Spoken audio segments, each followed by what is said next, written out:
Hello మిత్రమా, matter ఏం చెప్పు. వాడి పేరు తోట వెంకట్రావు. వాడికో తోట ఉంది, అది నాకు కావాలి. బెదిరించి చూసా, వాడు తొందరపడి కలెక్టర్కి చెప్పేశాడు.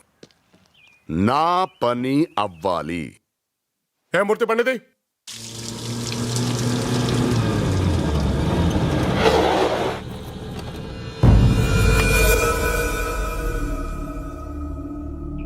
ఎన్నాళ్ళు అయింది సార్ ప్రాపర్టీ కొని? 25 ఏళ్ళైంది బాబు. అబ్బా, అప్పుడు ఎంత పడింది మనకి? 2 లక్షలు. ఇప్పుడు ఎంత ఉంది సార్ మార్కెట్లో? 5 కోట్ల దాకా ఉంది. అబ్బో, బాగా పెరిగిందనమాట, బ్రహ్మాండం. గుడ్. మరి ఆ వాల్తేరు వాసి అడుగుతుంటే ఎందుకు అమ్మలేదు? వాడు 50 లక్షలకు అమ్మేమని చాలాసార్లు బెదిరించాడు. అయినా నాకు అమ్మే ఉద్దేశం లేదు. నా మనవరాల కోసం ఉంచుకున్నాను. మీ మనవరాలకి మీ అబ్బాయి ఇస్తాడు, కానీ మీకెందుకు సార్ ఆ టెన్షన్?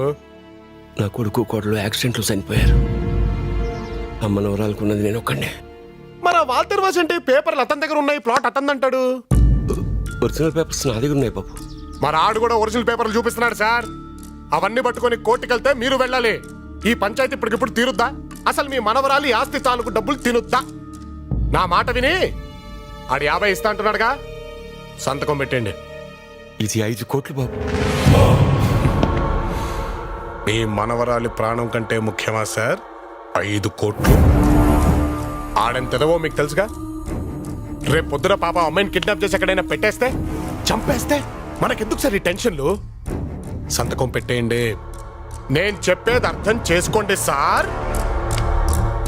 పెట్టేయండి.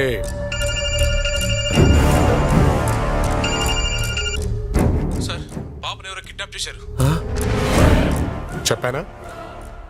ఇలాంటిదేదో జరుగుతుందని చెప్పానా మీకు? పాపని చంపేస్తారు సార్. పాపకేమైనా అయితే మీరు కాపాడలేరు, నేను కాపాడలేను.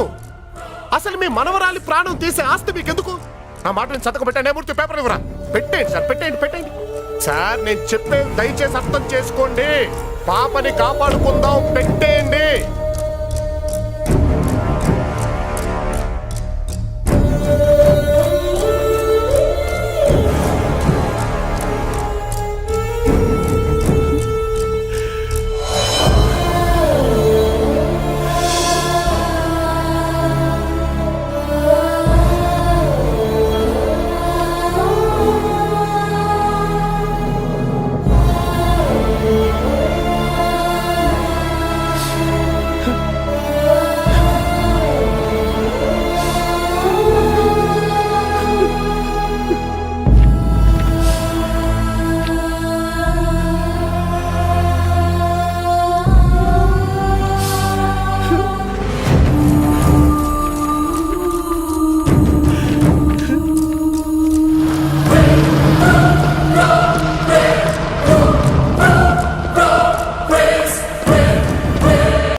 మిమ్మల్ని కొట్టకూడదా సార్? నేనెవరు మనిషినో తెలుసా?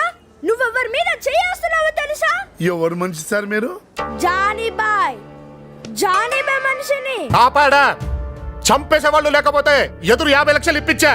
ఈ యాంగిల్ ఒకటి ఉంది, ఆలోచించమండి మూర్తి నువ్వు. ఆహా, మీరు చేసే ఏదో పనులకి ఒక రీజన్ కూడానా?